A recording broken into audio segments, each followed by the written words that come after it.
Diterjang angin puting beliung, puluhan rumah warga di Ogan Komering Ilir porak-poranda. 3 unit rumah rusak berat dan 35 rumah warga lainnya rusak ringan.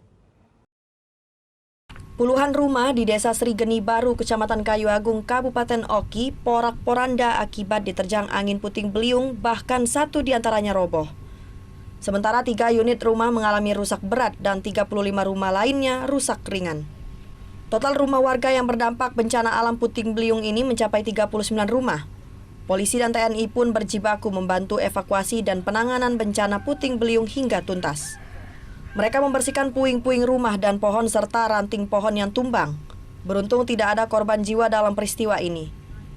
Para korban puting beliung ini harus menelan pahit atas tempat tinggal mereka yang rusak, bahkan roboh tidak bisa ditempati sama sekali. Pohon-pohon yang tumbang untuk dibersihkan dari halaman maupun dari rumah warga yang tertimpa. Mudah-mudahan kami inventarisir untuk nanti kami laporkan ke pimpinan, dan nanti pimpinan yang akan menjaga ke dinas sosial dan dinas ketahanan. Yuk kenceng angin itu muter-muter. Oh, muter-muter. Yang itulah dari barat, dari timur, selatan pun.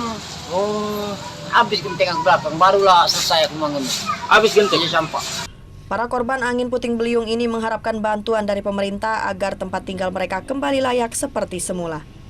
Dari Ogan Komering Ilir, Fitriadi, iNews melaporkan.